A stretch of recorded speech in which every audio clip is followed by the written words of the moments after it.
crowd. Wow. This is unbelievable. Mainstream media, where the fuck are you? The majority of Americans are represented in this park right now. The majority of Americans did not vote for Donald J. Trump. This is an incredible sight. I wish you could see this. Come on up on the stage with me so you can get a look. No, okay. Not all at once. Listen. This is a day of tragedy, but an incredible opportunity for us to put an end once and for all to those who propagate hate and bigotry and stupidity. This is our day. This man who just took office barely 2 hours ago has no right to enter that White House. He was not elected by the American people. This is a democracy. He is serving with no mandate. And you know, the best thing about this is he knows it. I don't know what happened to him at boarding school, but this man is completely unbalanced, unstable. He is not well. Hell no. He is in need of help. I would have hoped by now his family would have done an intervention. Clearly they didn't do that. So now we have to perform an intervention.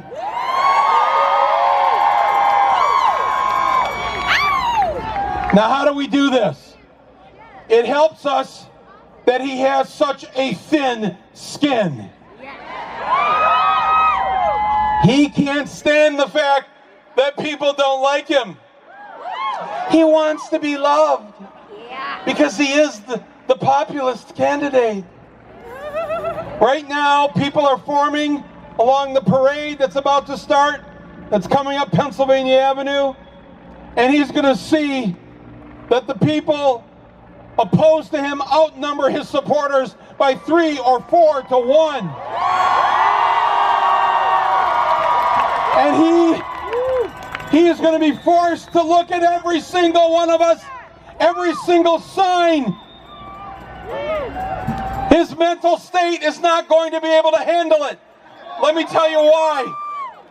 On the night after the election, a bunch of us randomly decided to march on Trump Tower in New York City. There weren't a lot of us, a few hundred, right? And we're just down there on Fifth Avenue. He's up there tweeting, looking down at us. He's tweeting, "Protesters outside my home. Unfair.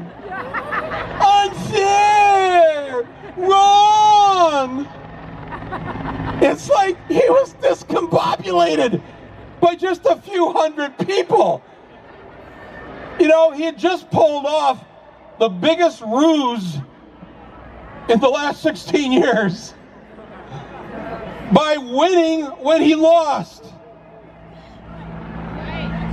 And he can't take it. The skin is so thin. My friends, I think we need to form an army of comedy and satire. I think all of it. Don't just leave this up to the comedians. Everybody here has a sense of humor. Either you're funny or you know what's funny. One way or the other.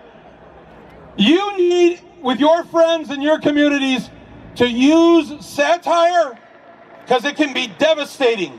Yes. To go after a man who can't handle Alec Baldwin.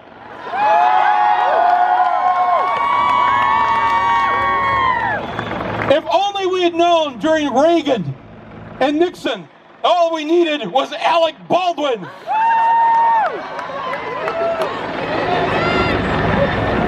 I want to see Trump implode from the constant ridicule day after day after day.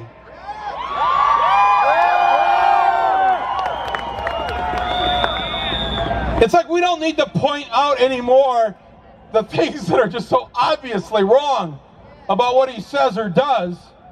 We need to go after him as the guy who was up here singing here 2 singers ago with a militancy.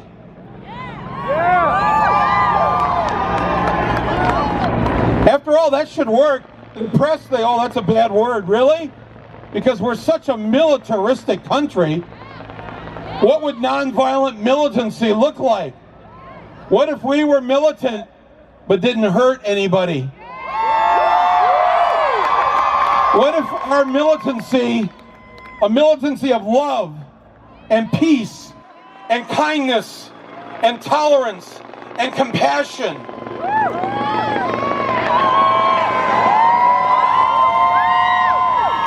There's no reason to keep flying over us. The terrorists are about 3 blocks away.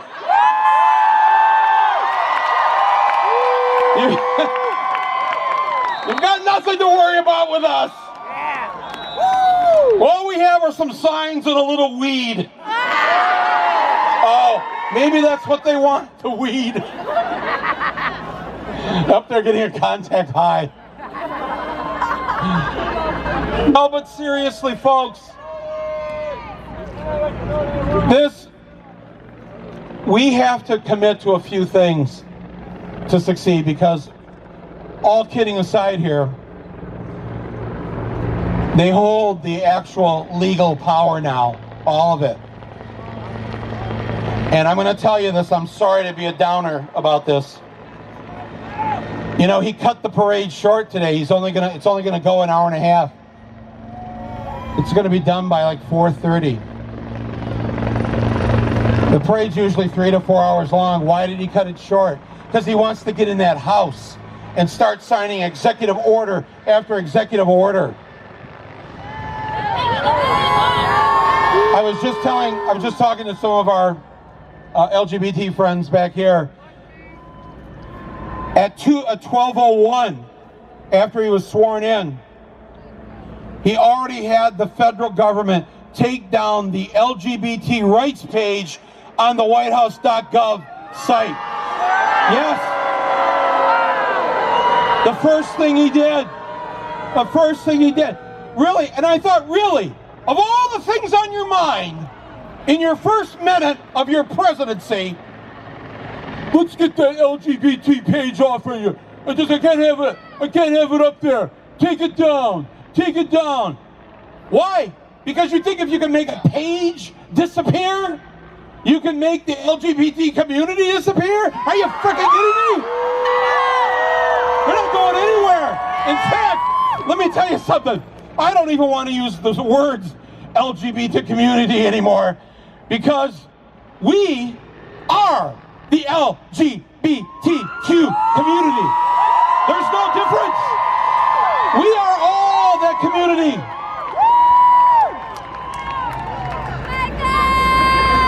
We are all Muslim. We are all Muslim.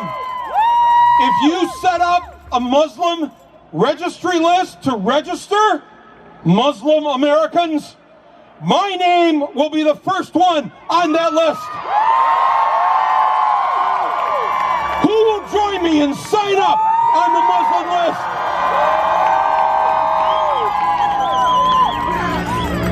Everywhere they turn, everything they try to do, we will come at them day after day after day.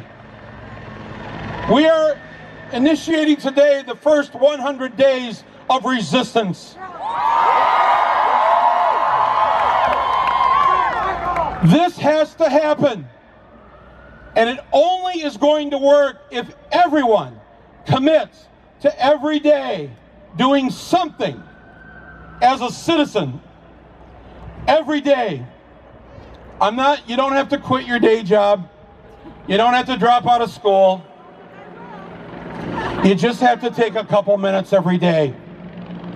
And we had a good dry run of this. Remember the night 2 weeks ago, the Republicans secretly voted to get rid of the Office of Ethics? And the next morning, Kellyanne Conway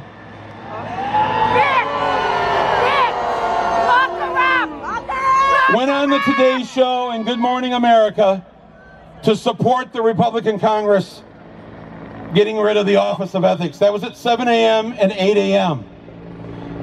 I and others went on Facebook and Twitter at 8 o'clock, and we said to our followers, you must call Congress now.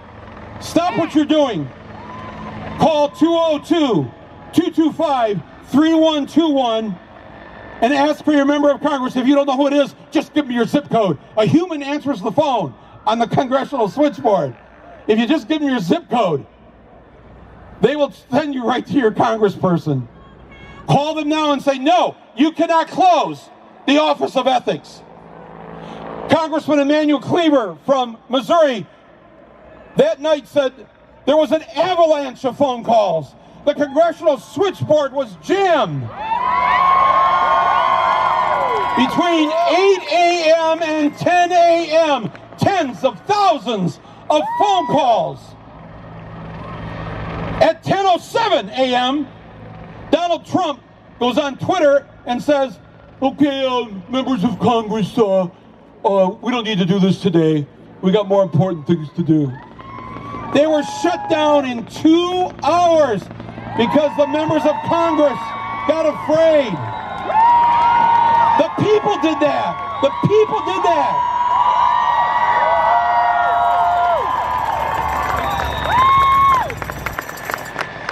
It's going to take everybody willing to put something out there, whether it's making that daily phone call to Congress or whether it's getting arrested. We're going to need a lot of nonviolent civil disobedience. Last night we were in New York. We asked 30,000 people at our rally in New York last night.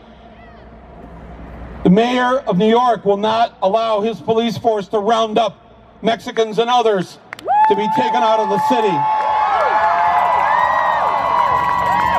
But someone said, what if the feds come in? What if the federal police come in? Fuck 'em!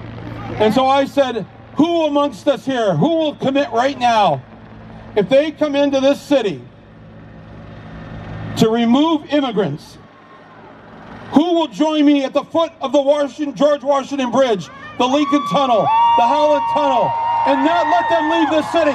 30,000 people said, yes, I will stand. I will stand. That's what we're going to have to do. This is going to be a struggle unlike anything we've seen. The next 10 days is going to be a political bloodbath. They're going to pass law after law after law. By the middle of the week, you won't know what has friggin' hit you. Your head will be spinning. Let's go on strike! Do not despair. Do not give up. We need millions of people in the streets. A block and a half down here, they're tear gassing protesters. They're trying to block people from getting into the parade route. This is the most historic protest at an inauguration ever in the history of this country. And you are all part of it. You're all part of it. My friends, this is a shit show. Can I get everyone here to say this is, we're live streaming this right now. Will you be willing to say to the rest of America and the world who are watching, on the count of 3, I want you to shout out, welcome to the shit show. Are you ready? All right. 1, 2, 3. Welcome to the shit show! Yes! And we are going to give the shit show some serious shit!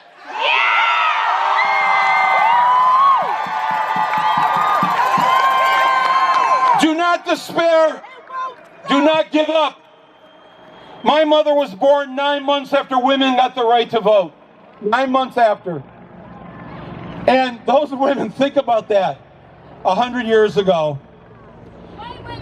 The women couldn't get the vote, and they thought they could succeed, but they were going to have to convince all male legislatures in 35 states and an all male minus one woman from Montana in Congress to vote for this. That must have seemed like impossible.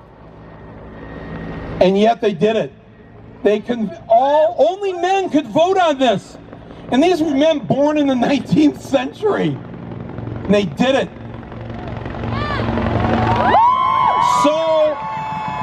So many civil rights groups have succeeded because they didn't give up. They didn't despair. They didn't get paralyzed by fear. They didn't get depressed. This is no time to be depressed. There is no crying in politics. This is our country. We have to do this. I want to close by saying something about... Who said that?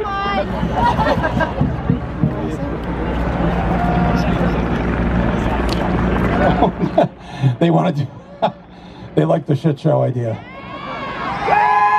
That should be my new series on TV. Who's going to put that on the networks? Michael Moore's Welcome to the Shit Show. Followed by The Bachelor. No. But I just wanted to tell you something personal. As you know, I come from Flint, Michigan. Right here. And 80 years ago, I mean, seriously, guys, really.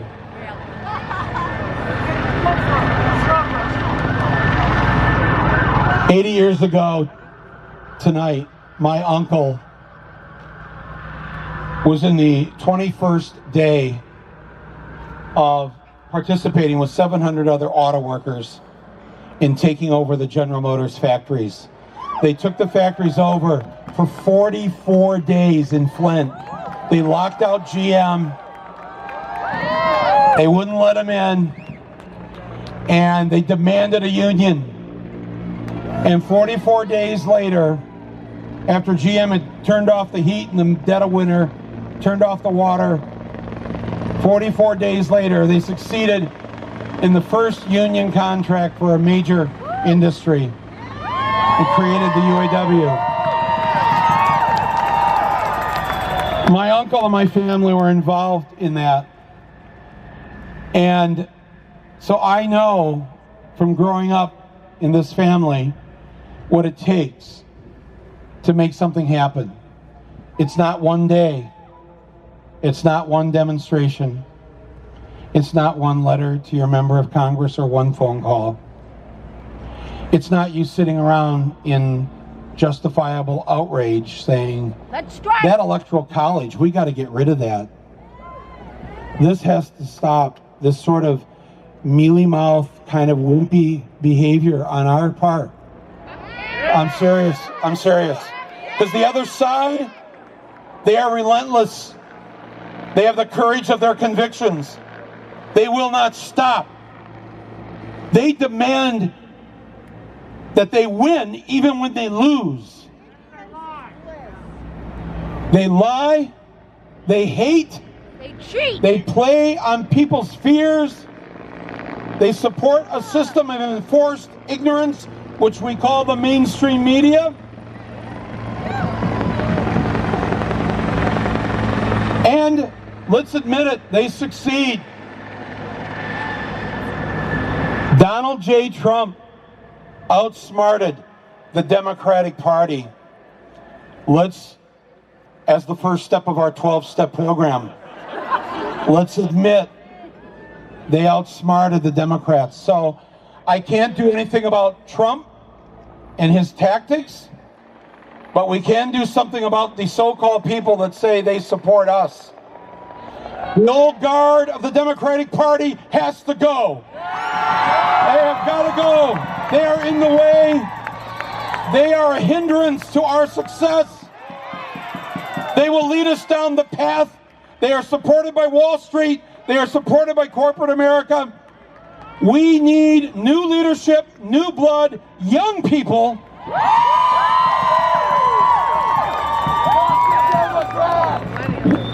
We all know now that Bernie Sanders would have won.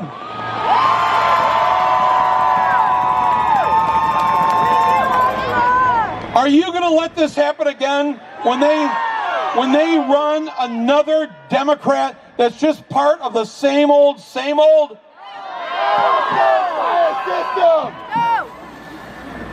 This can't happen anymore. And I listen, I love and respect a lot. I mean, some of them, they do great things. I don't mean to just paint them with a broad brush, but the truth is that, you know, if somebody was painting your house wrong, you wouldn't just sit there and go, oh yeah, just keep fucking it up. It's your friggin' house. It costs money. You wouldn't do that. You wouldn't let a mechanic work on your car like that. Why are we going back to that same mechanic that screwed up the car? Oh, because he's a Democrat. Why are we still driving cars? This guy says, why are we still driving cars? See, that's the problem. There's no way the internal combustion engine and the planet can both be here at the end of the 21st century. One has to go. Actually, the planet isn't going anywhere. The planet will kill us for trying to kill it. Okay, so we got the next person here ready to go. But I just want to say that as we look outward to stop the enemy that's down the street, we must take care of our own house and the people that say they support us when they in fact really don't and will not put themselves on the line. If they're not with what way the wind is blowing, some of them are smart enough to get on board. Governor Cuomo last week standing with Bernie. I was like, if you know anything about Governor Cuomo, it was shocking to see him standing with Bernie Sanders, announcing his plan and the budget for free university all 4 years of all state universities in New York State. And I thought, you know what? See, he's smart. He knows which way the wind is blowing. Because he's the old guard, and we're moving him out. So you either get with the program, get with the young people, get with Black Lives Matter, get with the women, get with the LGBT community, get with the people who suffered, and we are going to win. We are going to win. I'm telling you, my friends, Donald Trump will not last these 4 years. Let's do this. Thank you, everybody. Thank you.